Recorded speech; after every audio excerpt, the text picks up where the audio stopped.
wears white again,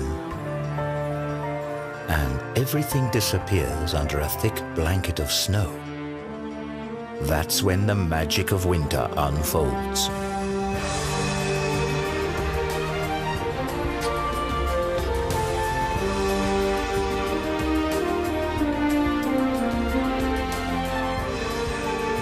As in every year, nature shows us a world of wonders.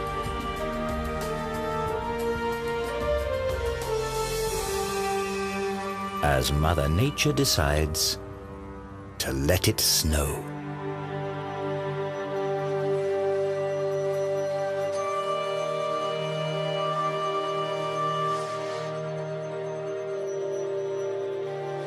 Snow crystals are natural works of art, as fragile as they are ephemeral. Each crystal is unique, and yet all develop in accordance with the same six-fold symmetry.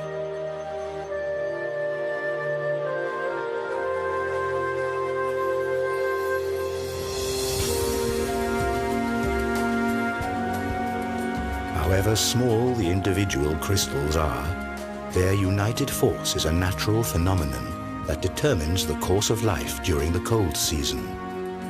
This is particularly true for the alpine mountain ranges.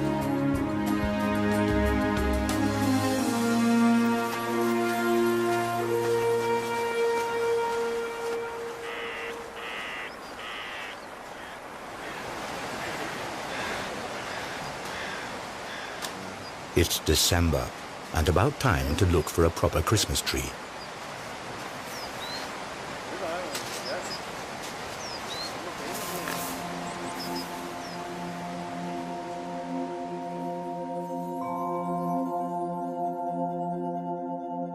Snowflakes descend softly from the tree, and we've never before seen nature's white splendor quite like this.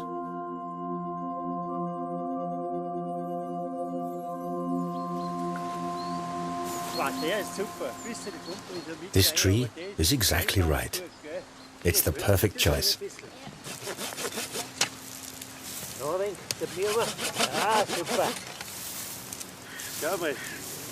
Ja, passt genau. So schaut das dann schon gut aus. Schau mal, der fest ausschaut. Passt genau.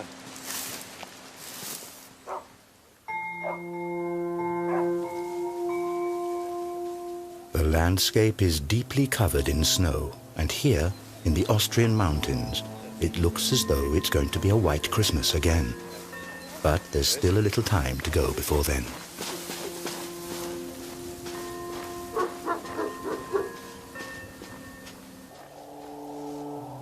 The wild animals sense that the weather is about to change.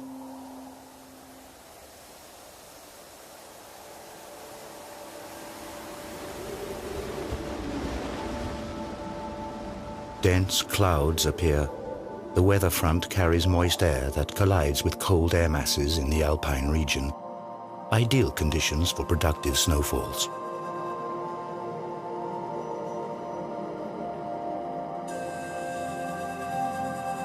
When it is barely below freezing, the first snow crystals begin to form inside the clouds.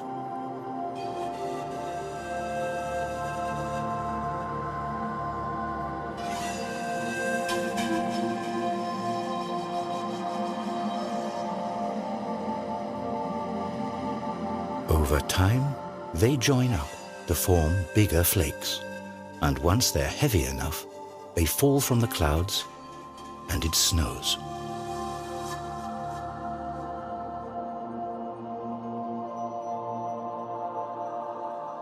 Each of Mother Hulda's works of art is unique. No two snowflakes are exactly alike. Unlike raindrops or hailstones, snowflakes fall gently from the sky.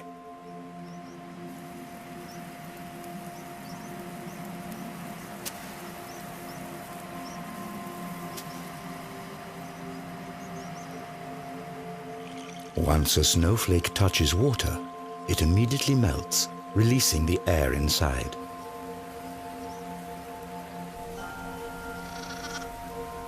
This creates a high-pitched sound that is unique to each flake and inaudible to the human ear without the assistance of technology.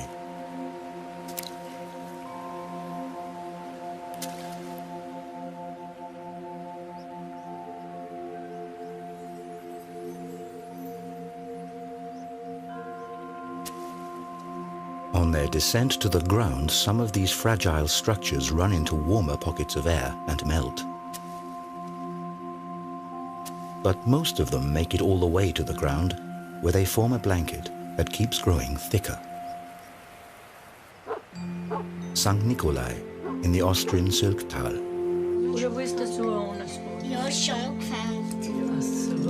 Here, as in many valleys of the Alps, time-honored Christmas traditions are kept alive. All throughout the Advent season, the whole family takes part in preparations for the grand celebration.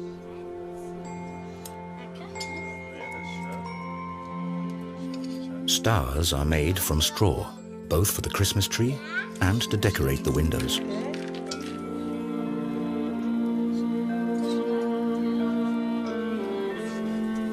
And once the snow starts to fall, visions of a white Christmas begin to stir in everyone's dreams.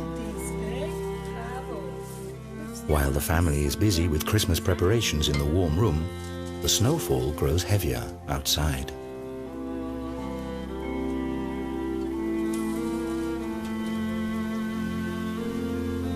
Not many dare to venture out the next morning.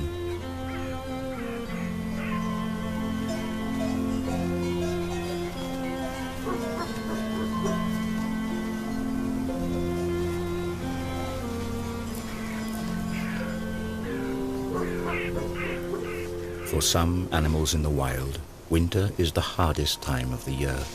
Now they have to live off fat reserves they built up in the summer. They're protected by their winter fur, which is such an effective insulator that snow doesn't melt for hours. The new snow is deep and soft, and each step takes a lot of energy. During snowstorms, chamois and deer sometimes show surprising behavior. They allow themselves to get snowed in, as the blanket of snow protects them from wind and frost.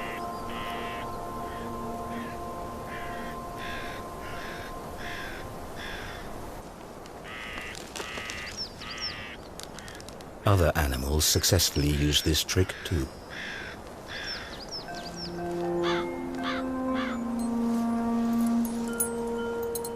Huskies spend the night outside. They don't mind even the sharpest frost and the heaviest snowfall. And in the morning, the hardy dogs are busy getting rid of the snow again.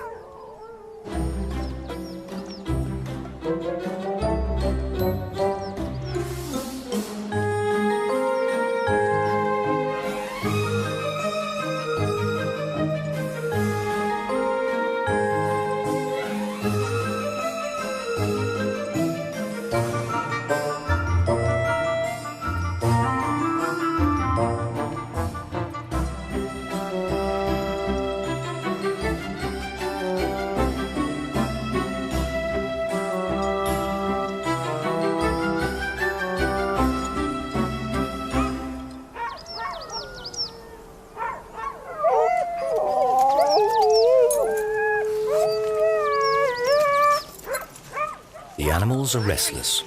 They can hardly wait to get going.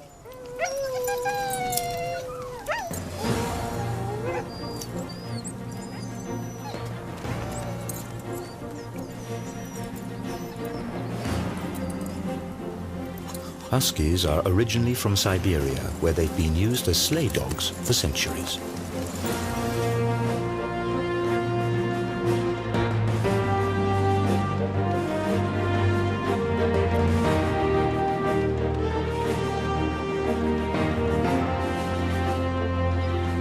Huskies are perfectly adjusted to snow. Their paws are padded, and hair between their toes ensures a safe tread.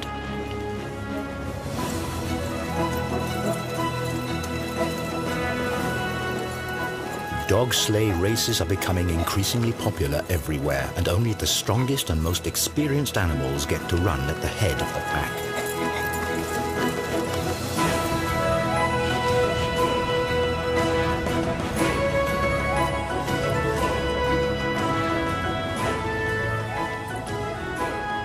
Huskies are totally in their element in the snow.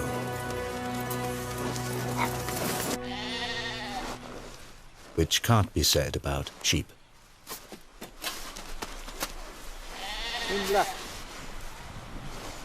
If a herd is surprised by a snowstorm, it usually means heavy shoveling for the shepherds.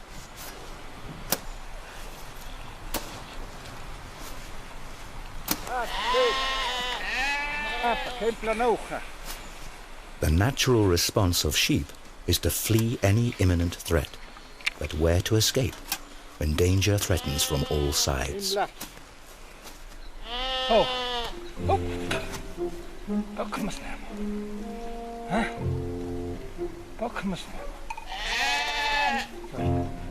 The sheep are noticeably confused.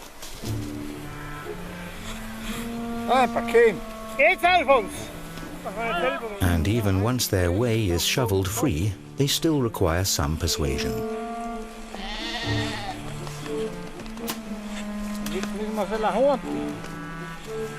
Without help, they would freeze to death, as in September 2007 when hundreds of sheep perished in the Austrian Alps. It takes quite some time until the strange caravan reaches the stable.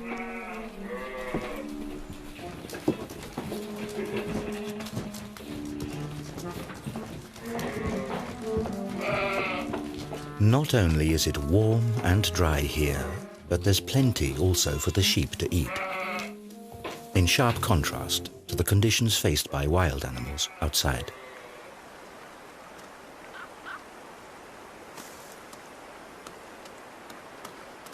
For chamois, for example, foraging in the winter is a challenge.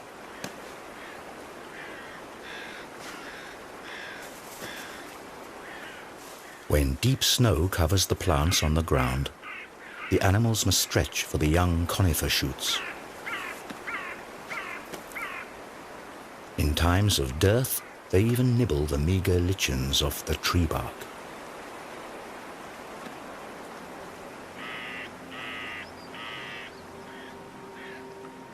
The splendid white snow is already several feet high as the next cold front approaches the Alps, bringing even more.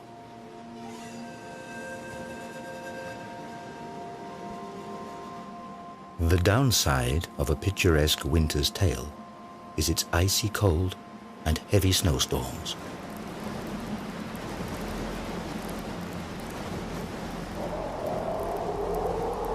And once a dense snowfall and strong winds combine, things get really uncomfortable.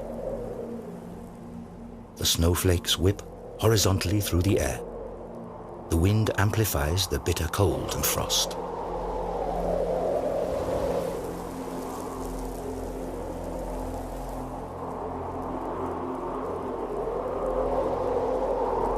Animals in the wild suffer the most under such extreme weather conditions. Many of them must look for cover now.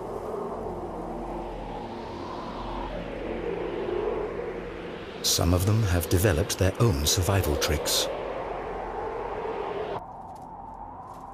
The snow vole, for example, lives in caves underneath the snow where the temperature never drops below freezing.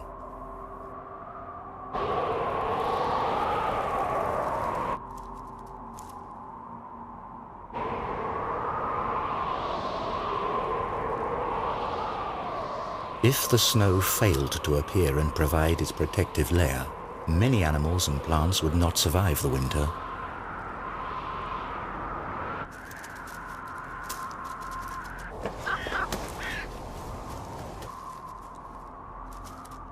While the snow vole is secure in its warm cave, the chamois are climbing up the mountains in search of food. Above the timberline, the wind continues to blow the snow away and exposes withered grass. But these frozen tufts are merely signs for the chamois. They scratch right next to them for grass that didn't freeze under the snow, thus remaining edible.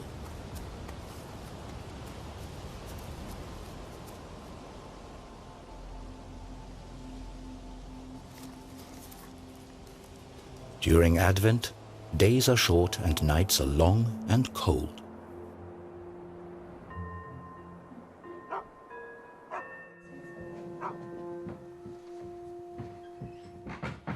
Inside the houses, though, it's warm, and the smell of biscuits, the long-awaited harbinger of the upcoming Christmas celebration, lingers everywhere.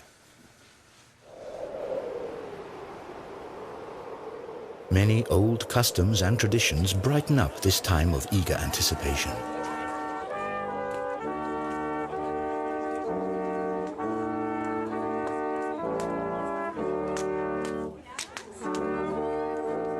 To the sounds of Advent horns, another window of a special house is opened.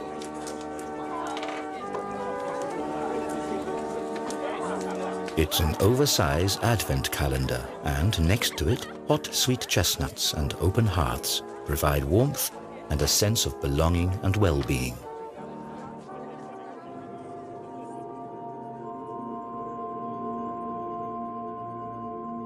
During particularly frosty nights, a fascinating phenomenon occurs.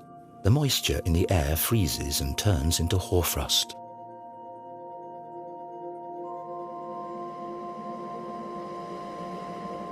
Overnight, the landscape is covered with ice crystals.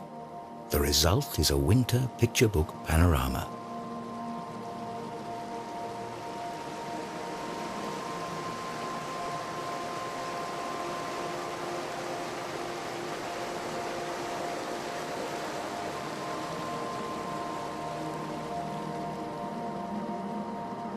Sun and hoarfrost frequently go hand in hand, as cloudless winter weather is especially cold. However, hoarfrost doesn't only accumulate on boughs and branches, but also on the blanket of snow.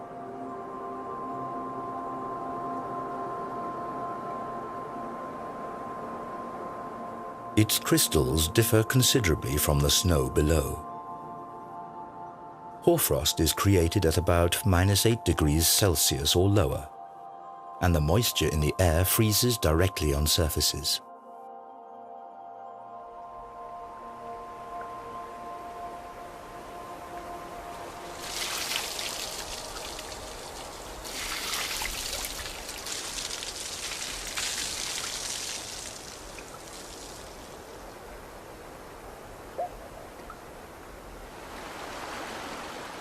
Freezing cold winter nights provide ice. And the inhabitants of some alpine valleys take advantage of this. They still master the high art of ice cultivation.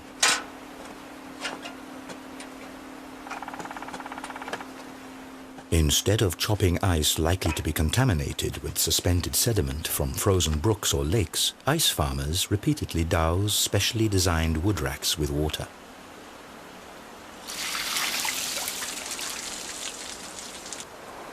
Taps several feet long of particularly clean ice are grown here in the cold, while any sediment is washed away by the surplus water.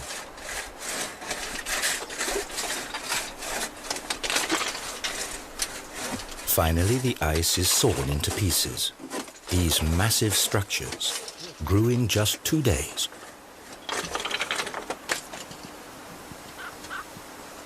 In order not to break up the highly sought-after ice scraps any further, they have to be carefully harvested and stowed.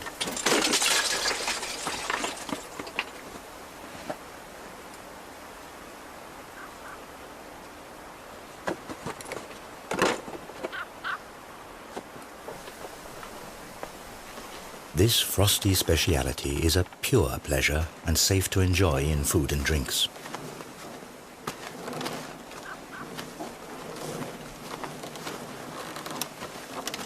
In former times, people were dependent on the cold of winter if they wanted to freeze water.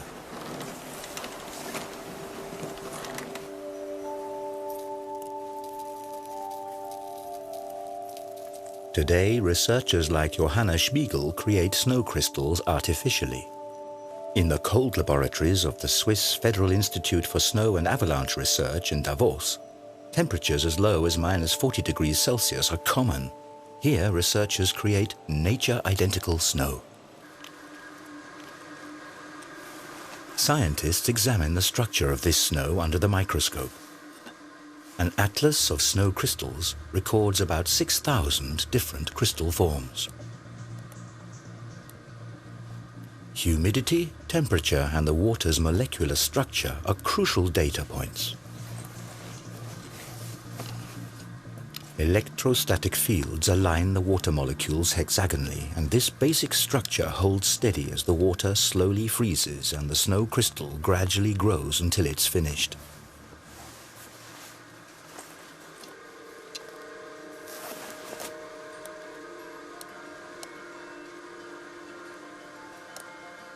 Between -12 and -18 degrees Celsius, the classic six-armed snow stars, or dendrites, appear.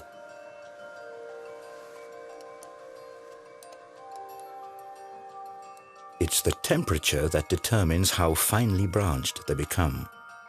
Freezing water gives off heat, which decreases at higher temperatures, and this in turn causes additional variations in structure, because a bigger surface facilitates the discharge of heat.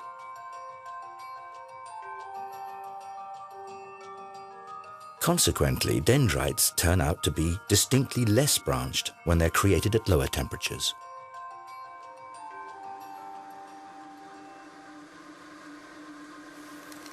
So, not all snow is alike, and at very low temperatures, snow crystals take on the form of little tiles, columns, and cylinders of ice.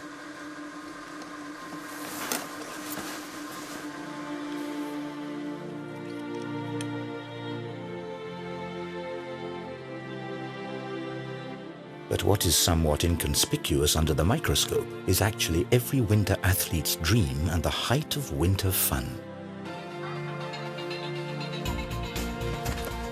Fine powder snow.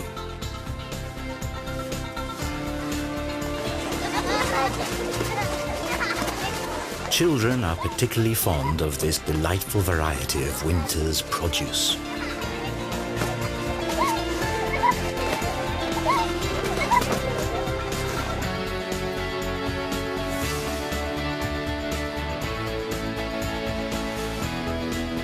Fresh powder snow is an attraction for skiers and snowboarders too.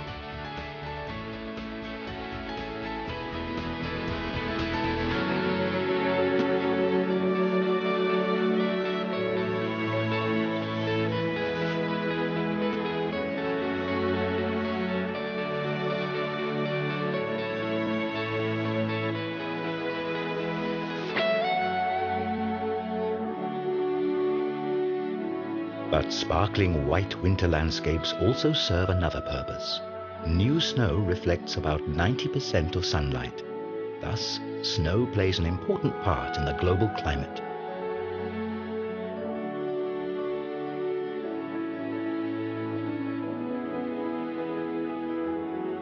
But why is snow actually white? The ice of the snow crystals is colorless and transparent. At the border surfaces between ice crystals and air, the white sunlight is reflected and scattered. And with enough randomly distributed ice crystals scattering light in all directions, the overall color that results is white.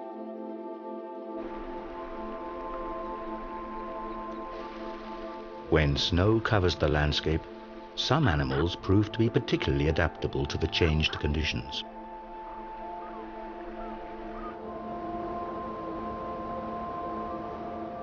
During the winter, the ptarmigan with its bright white plumage is superbly camouflaged. It changes the colors of its feathers according to the season to deceive its enemies. The same is true for the mountain hare. However, its winter fur is more than camouflage. Thanks to its insulating properties, the hare survives temperatures of -30 Celsius. Not only in the Alps have the animals adapted themselves to winter. Red-crowned cranes are migratory birds. But on the Japanese island of Hokkaido, they remain at home throughout the year. During the winter months, these elegant birds perform their courtship ritual.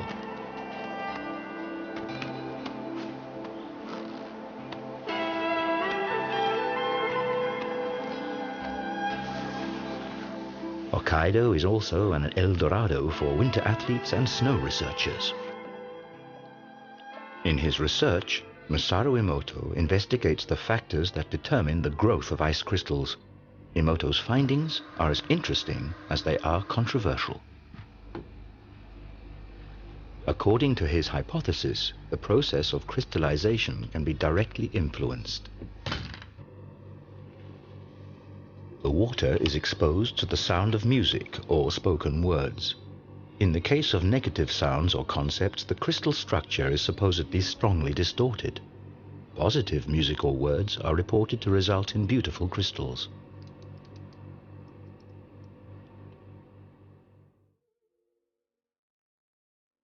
Classical opera seems to promote crystals of superb form.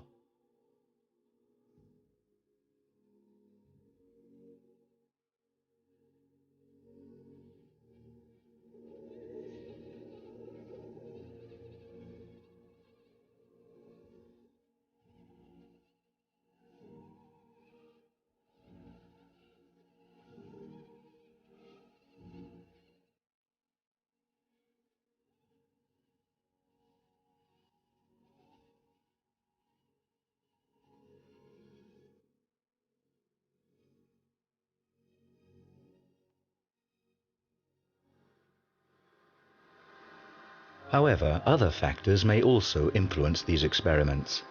Ice crystals grow following a chaotic principle.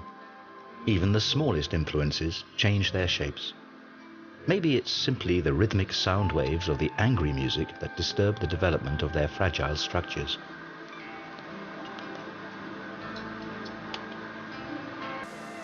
Back from the laboratory into nature. To understand how snow crystals are created in natural surroundings, researchers have to get themselves to the center of the action.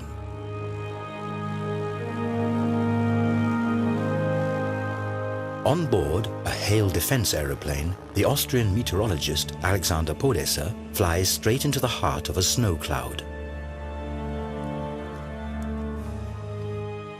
Gauges measure temperature, humidity, and wind speed.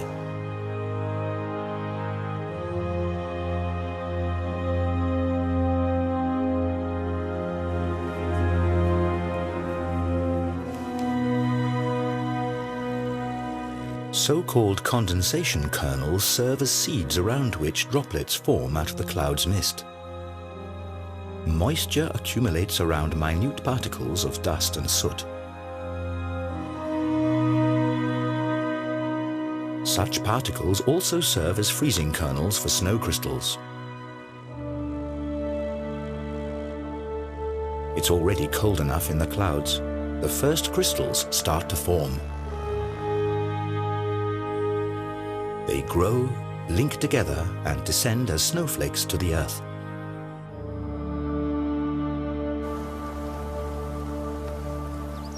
Here, this white splendor arrives just in time for Christmas.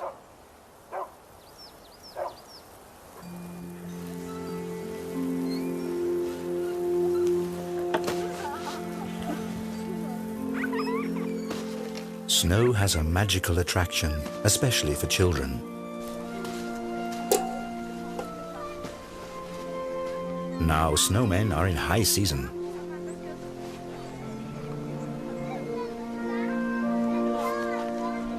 This tradition isn't all that old. The snowman became popular only in the 18th century as a symbol of the hard winter. But this image has changed due to improved living conditions, and people increasingly enjoyed the cold season.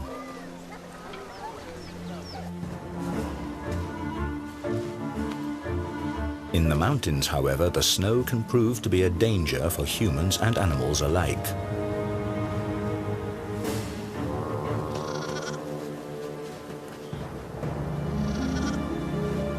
A young chamois is stuck in the deep snow. Inexperienced as it is, it mustn't lose connection with the herd at all costs.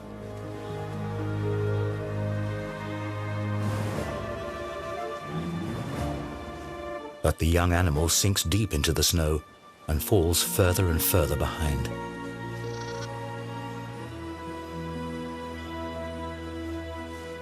With the last of its strength, the young chamois escapes its plight and rejoins its mother in the nick of time.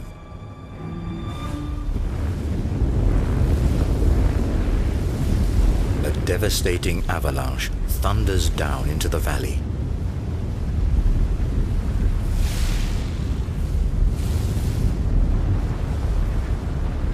This natural phenomenon can turn entire forests into firewood.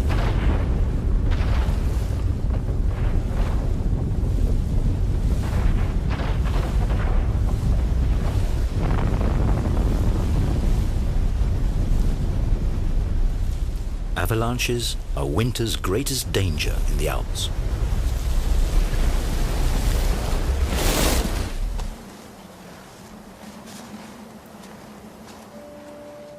The chamois are accustomed to this threat. If a herd has to cross a dangerous mountainside, the most experienced animal leads alone.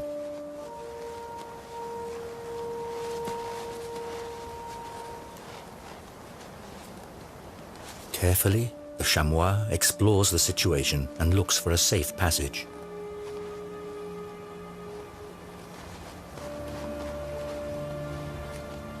At the same time, it creates a path in the deep snow for the rest of the herd to follow.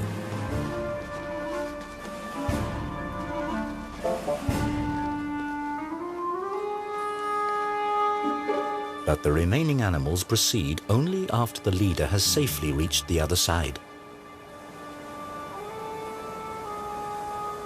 The chamois show even more remarkable behavior on this occasion.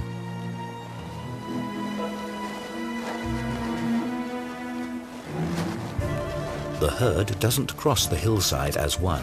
Instead, the animals risk the dangerous passage one at a time.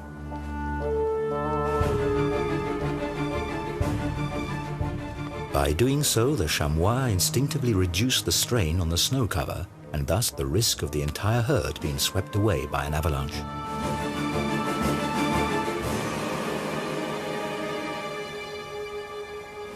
This danger is very real not only for the chamois.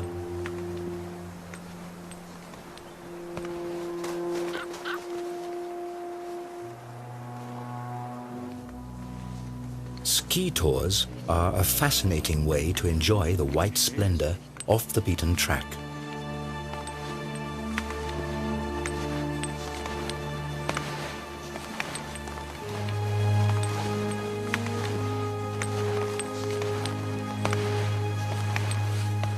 Experienced skiers, however, always keep a careful eye on the snow underneath them.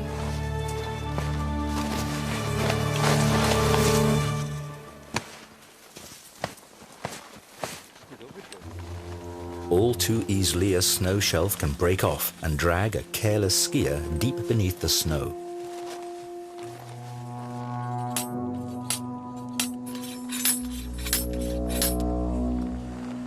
Wannengrat Mountain, near Davos.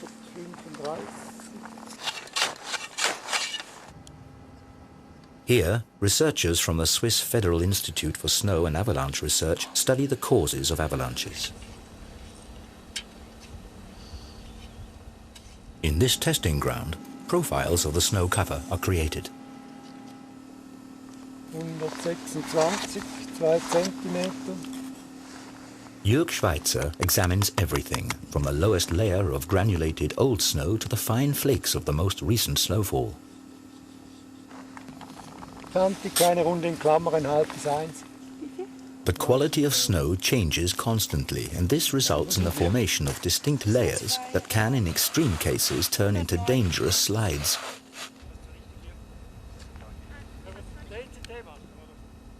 The snow masses above these slippery layers can easily start moving.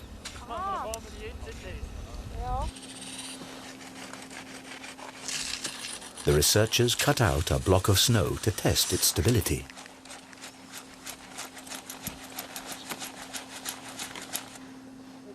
With this kind of testing, a little jump usually suffices. Where the snow shears, the border layer is analyzed in meticulous detail. The data is sent to avalanche warning services. But today, nothing gets in the way of enjoying the deep powder snow.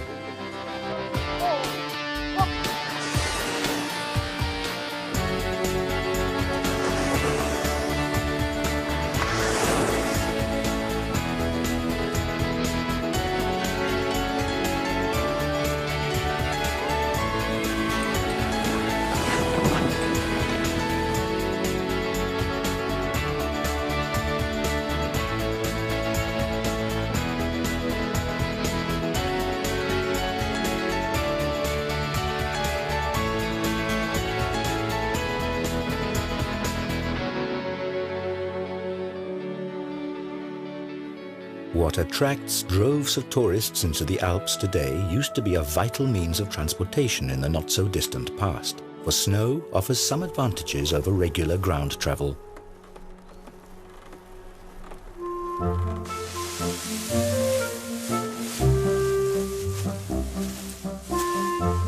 Last summer's hay is stored in small barns high up on the alpine pastures.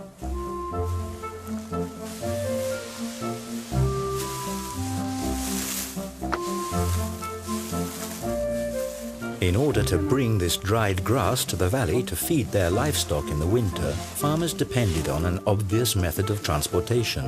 They loaded the hay onto big sleighs.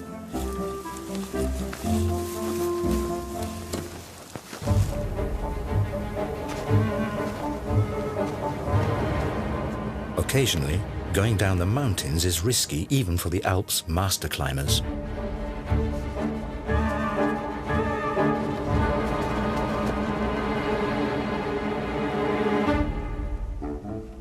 But a trip with the hay sleigh is far from perfectly safe either.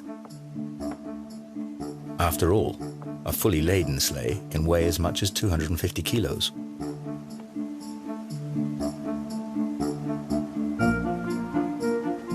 Across level stretches, they have to be towed to keep them from losing momentum.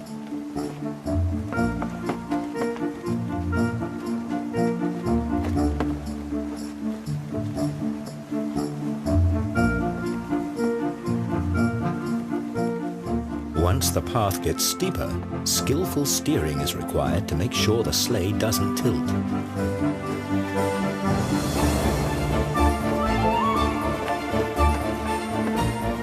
Few are masters of this art today.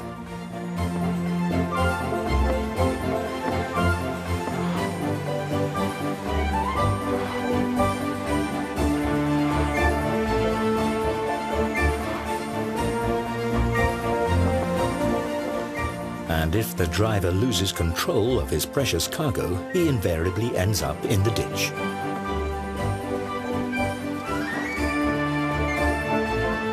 This method of bringing in the hay requires careful attention and great skill, and in former times, serious accidents were common occurrences.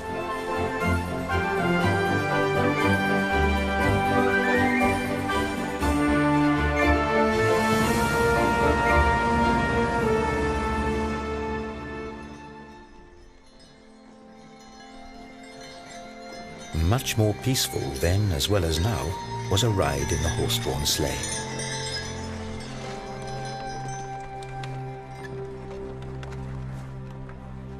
In the evening twilight, when the snowy landscape gradually sinks into darkness, it is time for the coachman to light his lanterns.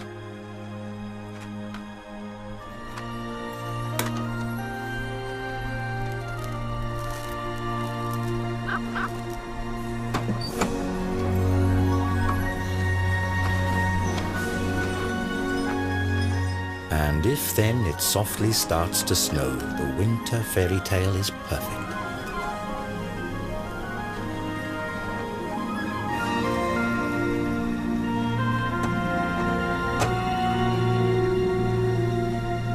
Fluffy snowflakes are dancing in the sky, just like in a movie scene. And indeed, this snow didn't originate in the clouds, but in a studio.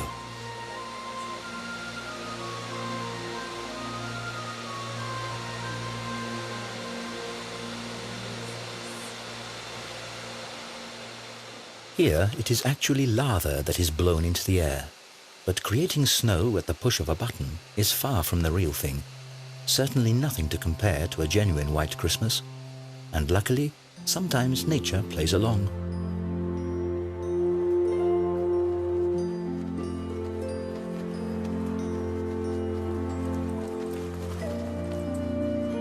On Christmas Eve, a festive mood prevails in the tranquil village of St. Nikolai. After church, many people come to see the Christmas nativity before returning home.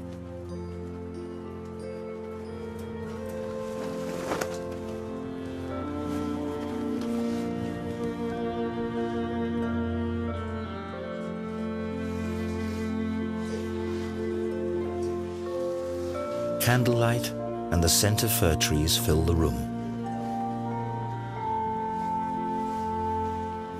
The anticipation grows, and with it, the impatience. But finally, the big moment arrives.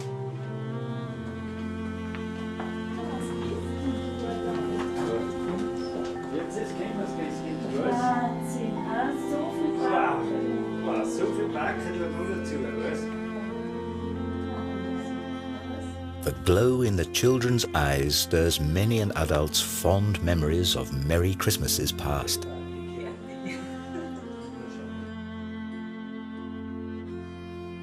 A Christmas Eve that could hardly be more perfect.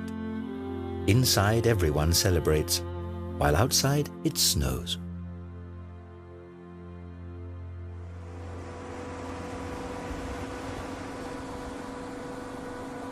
After Christmas, the high season of winter sports begins.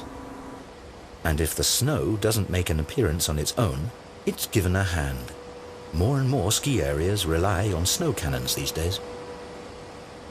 Thus, this critical basis for winter tourism is maintained, even if nature doesn't comply.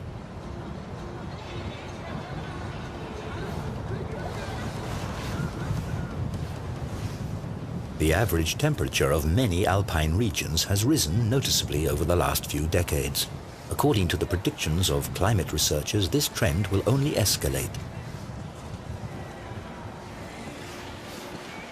When there's too little snow, many ski resorts are already dependent on generating their white splendor artificially.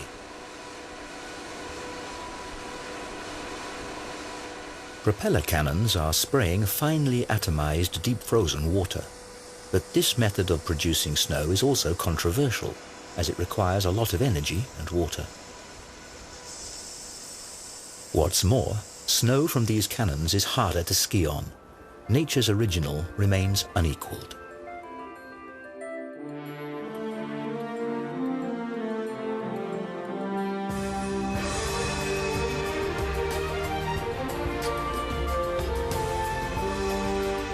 The weeks come and go. In the mountains, the magic of snow presents its majestic beauty deep into spring. Occasionally, however, the silence of nature is disturbed by strange sounds.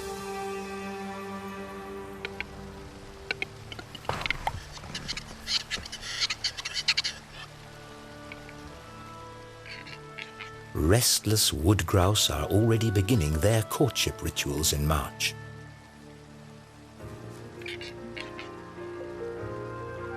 Their distinctive cries and splendid plumage are to attract females for the mating season soon at hand.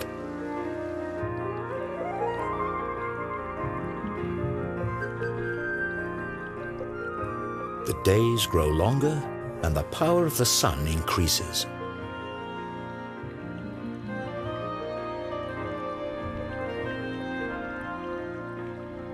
During the winter, snow and ice bound up large quantities of water that are now released in the warm spring air.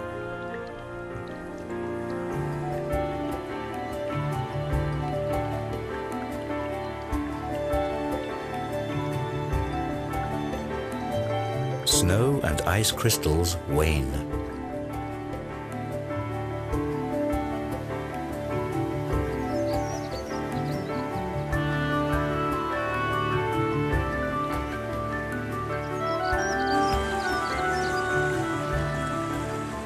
If the snow melts too quickly, a sudden deluge of water rushes down the mountains, potentially causing severe floods in the valleys.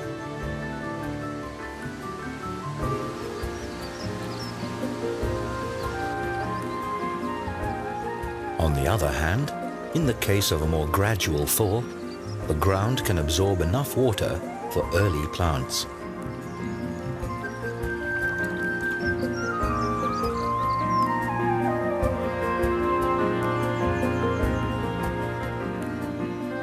The snow vole is ready to venture outside again.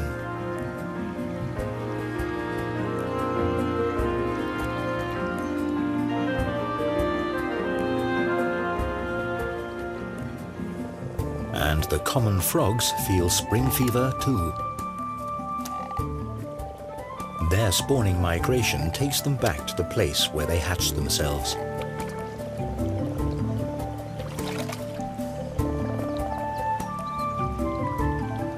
The shallow water fills with frogs and their spawn.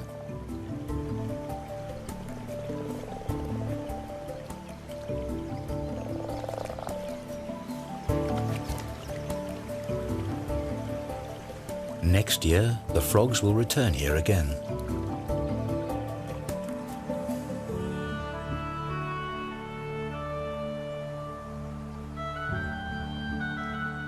Often the snow on the summits of the Alps remains throughout the whole year. The glacial ice is essentially nothing but condensed snow.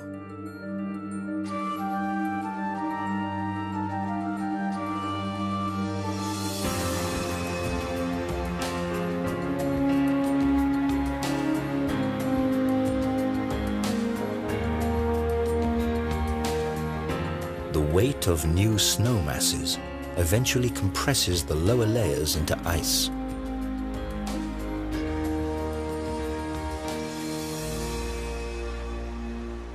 In the context of a broader climate change, this eternal ice may soon be a thing of the past. Due to global warming, the alpine glaciers are declining, like at the Rieserferner in the region of Südtirol.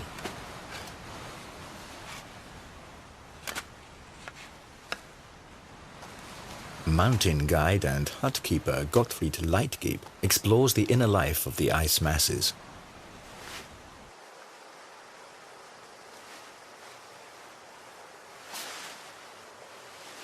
Leitgeb has a wealth of experience to draw upon.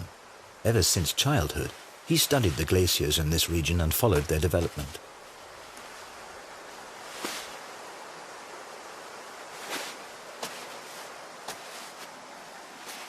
However, this is a risky undertaking, as no one knows how stable the ice cover really is.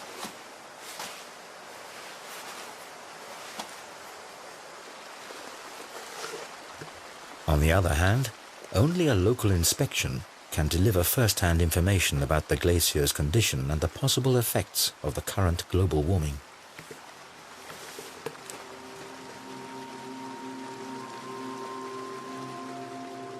Gottfried Leitgeb's findings are alarming. The glacier has been shrinking for years.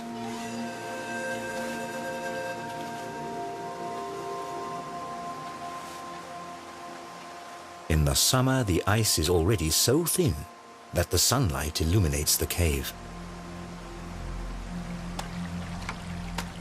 The meltwater forms a little stream below the glacier and surfaces at its tongue.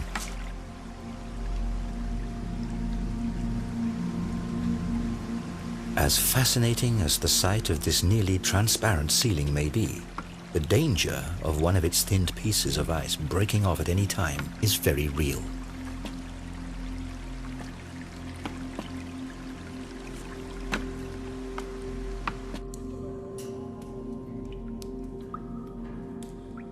Deeper in the mountains, conditions are quite different. Constant low temperatures and the proper humidity provide for splendid snow crystals throughout the year.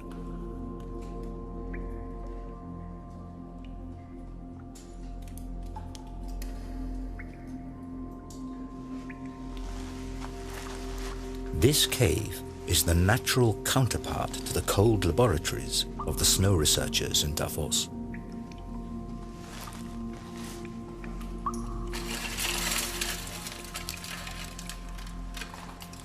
Despite their enormous size, these crystals form in the same way as the snow crystals from the clouds. With time, the body temperature of one human being is enough to cause these works of art to melt. That's why Gottfried Leitgeb rarely comes here.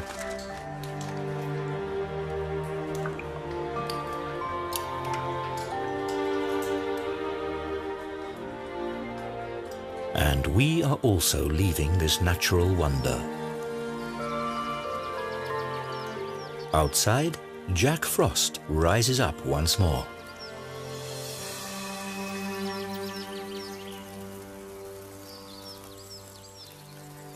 By the middle of May, the green mountain meadows set the stage for a final appearance of nature's white splendor. And one last time, the snow falls quietly until its return next winter.